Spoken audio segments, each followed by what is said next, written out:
wabarakatuh. Selamat sore adik-adik semua. Jadi di sini perkenalkan terlebih dahulu ya, kakak Tiara. Jadi di sini kakak mau menjelaskan nih apa itu anti korupsi. Nah terlebih dahulu siapa nih yang udah tahu apa itu korupsi? Dulu berapa ya?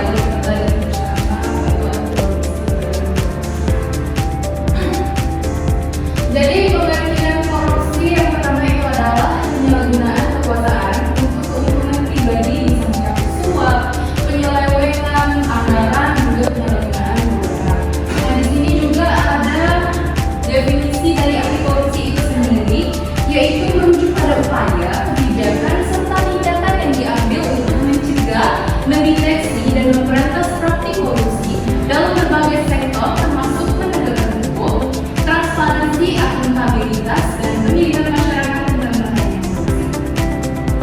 Nah, di sini juga adanya penunjukan dari anti korupsi itu sendiri yang bertujuan dari untuk menciptakan pemerintahan yang bersih, adil, dan juga bertanggung jawab serta untuk melindungi kepentingan publik. Nah, di sini juga kita akan belajar mengenai jenis-jenis dari korupsi itu sendiri. Yang pertama itu ada suap. Suap itu memberikan atau menerima uang, juga hadiah untuk mempengaruhi keputusan.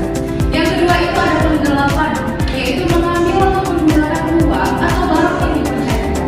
Serta ada juga kolusinya, kerjasama antara pihak-pihak untuk merugikan orang lain atau negara. Terus yang keempat itu ada nepotisme, yaitu memilih atau memberikan posisi kepada kerabat.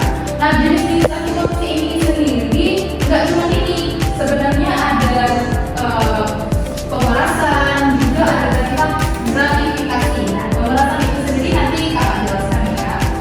Juga gratifikasi itu pemberian hadiah kepada suatu pihak untuk mendapatkan keuntungan dari dia itu.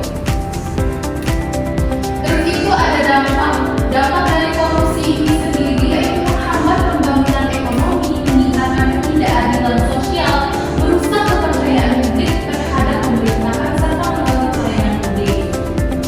Terus ada prinsip-prinsip dari anti korupsi sendiri. Jadi ada 3 prinsip ya, Dek. Yang pertama itu ada transparansi. Transparansi ini yaitu memastikan informasi dapat diakses oleh publik. Terus itu ada akuntabilitas, pihak yang berwenang harus bertanggung jawab atas tindakan mereka. Terus itu ada integritas, menjunjung tinggi etika dan moral dalam setiap tindakan.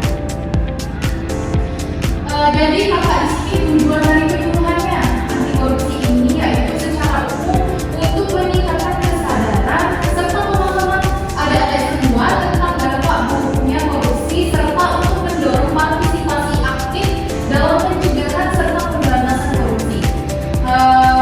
Berikut ini beberapa tujuan utama yang sering ditemukan dari penyuluhan anti korupsi. Yang pertama itu adalah meningkatkan kesadaran tentang publik tentang korupsi, memberikan pemahaman mengenai apa itu korupsi, jenis-jenisnya, bagaimana korupsi berdampak pada kehidupan sosial, ekonomi, serta politik negara. Yang kedua itu juga ada menanamkan nilai-nilai anti korupsi kepada adik-adik semua yang masih kelas sama belajar apa itu anti korupsi, serta mempromosikan integritas, transparansi, akuntabilitas, dan etika sebagai bagian dari budaya sehari-hari, terutama di kalangan anak-anak dan juga pegawai publik.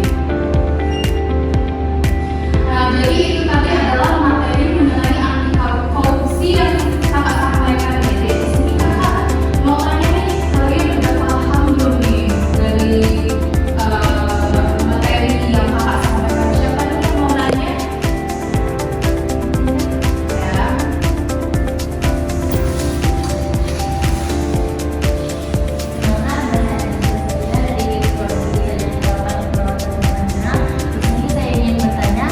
Contoh-contoh pemerasan itu seperti apa ya, Kak? Boleh langsung kakak jawab ya, Dek?